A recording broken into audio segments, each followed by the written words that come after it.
कृष्ण भक्ति चैनल में आप सबका स्वागत है। आज की कहानी है म्हालसापति को पुत्र का वरदान। जब साईं बाबा घूमते घूमते शिरडी आए तो उनकी इच्छा मंदिर जाने की हुई। तब म्हालसापति ने ही उन्हें साईं बाबा कहकर संबोधित किया था। इसके कुछ दिनों बाद ही म्हालसापति मंदिर छोड़कर पूरी तरह बाबा की शरण में आ गए और उनके चरणों में ही अपना पूरा जीवन बिता दिया। बाबा की शरण में आते ही उन्हें वैराग्य हो गया था और वे आत्मज्ञान की प्राप्ति भी कर चुके थे। बाबा से उन्हें इतना लगाव हो गया कि वे रात में भी बाबा के साथ मस्जिद में ही सोने लगे। म्हालसापति पर बाबा की असीम कृपा थी। बाबा ने अनेक अवसरों में म्हालसापति की सहायता की। इनमें से एक घटना इस प्रकार है। म्हालसापति को ईश्वर ने सब कुछ दिया था। अगर उसके पास किसी चीज़ की कमी थी तो वह थी पुत्र की प्राप्ति। उनकी 3 पुत्रियां थीं, मगर पुत्र एक भी नहीं था। हालांकि उससे पुत्र प्राप्ति की अपनी इतनी अधिक इच्छा भी नहीं थी। एक बार म्हालसापति बाबा के साथ मस्जिद में बैठे कि अचानक ही बाबा ने कहा, म्हालसापति, मैं जो तुम्हें बताने जा रहा हूँ उसे बड़े ध्यान से सुनना। अभी अपने घर जाओ और विश्राम करो। तुम्हारा घर एक सुंदर सा बालक जन्म लेगा। म्हालसापति ने बाबा की बात पर अधिक ध्यान नहीं दिया और वहीं बैठा रहा। बाबा समझ गए कि म्हालसापति अब पुत्र मोह से विरक्त हो चुका है। अतः उन्होंने काशीराम शिंदे को बुलाया और कहा, शिंदे, तो म्हालसापति को उसके घर ले जाओ, आज वह यहाँ नहीं सोएगा। उस दिन श्री कृष्ण जयंती का पर्व था। काशीराम शिंदे बाबा की आज्ञा का पालन करते हुए म्हालसापति को उनके घर छोड़ गए। दिन बीतते गए। म्हालसापति फिर बाबा की भक्ति में मगन रहने लगा और उन्हें के साथ मस्जिद में सोने लगा। एक दिन बाबा की कही बात सत्य सिद्ध हुई। पूरे 1 साल बाद म्हालसापति के यहाँ एक सुंदर बालक ने जन्म लिया। उस बालक का नामकरण मार्तंड किया गया।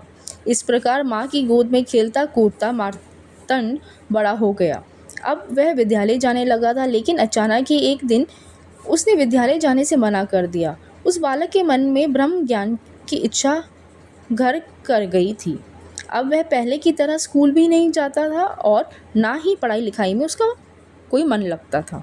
मार्तंड में आए इस अचानक परिवर्तन से उसके माता पिता हैरान थे। फिर भी वे उसे विद्यालय भेजना चाहते थे, मगर वह विद्यालय न जाकर मस्जिद में छुप जाता था। एक दिन बाबा ने म्हालसापति से कहा, म्हालसापति, तुम इस बालक की चिंता मत करो, इसका दायित्व मुझ पर छोड़ दो।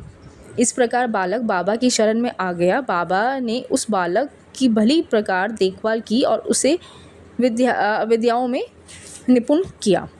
आगे चलकर यही बालक मार्तंड महाराज के नाम से प्रसिद्ध हुआ। म्हालसापति बाबा के प्रिय शिष्यों में से एक थे। बाबा अपने शिष्यों की हर प्रकार से सहायता करते थे। कई बार तो उन्होंने अपने प्रिय शिष्यों को मौत के मुंह से भी बचाया और उन्हें जीवन दान दिया। एक बार म्हालसापति को बाबा के साथ बातें करते करते बहुत रात हो गई। वह भोजन करना भूल गए थे, इसलिए भोजन करने के लिए जाने लगे।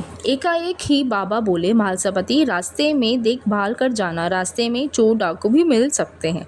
म्हालसापति ने बाबा की बात को बड़े ध्यान से सुना और रास्ते भर बाबा के नाम की माला जपते हुए सावधानी पूर्वक चलते रहे।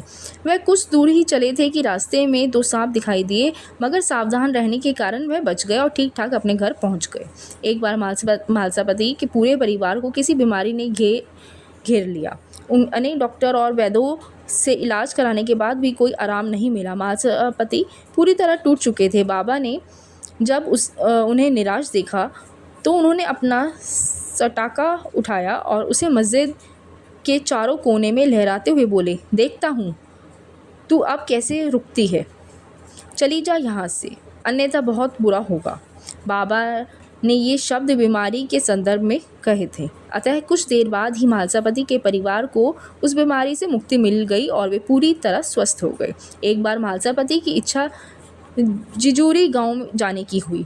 जिजूरी गांव में खंडोवा पर्व बड़ी धूमधाम से मनाया जाता था, परंतु जिजूरी गांव में उस समय प्लेग फैला था। म्हालसापति को जब इस बात की जानकारी हुई तो उन्होंने वापस लौटने का मन बनाया। वे वापस लौटना चाहते ही थे कि देखा बाबा स्वयं उसकी गाड़ी के पास खड़े हैं। म्हालसापति ने जब यह देखा तो वह दौड़कर उनके चरणों में गिर गए। लेकिन जैसे ही उसने ऊपर की ओर देखा तो बाबा कहीं उन्हें दिखाई नहीं दिए।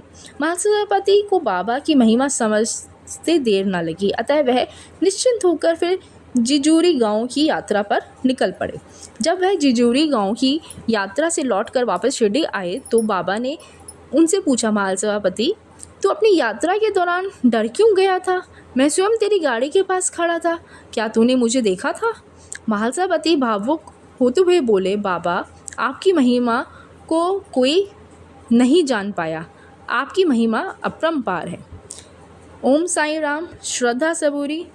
उपासना भक्ति चैनल देखने के लिए बहुत बहुत धन्यवाद। विश्वास कीजिए, साईं बाबा पे भरोसा रखिए।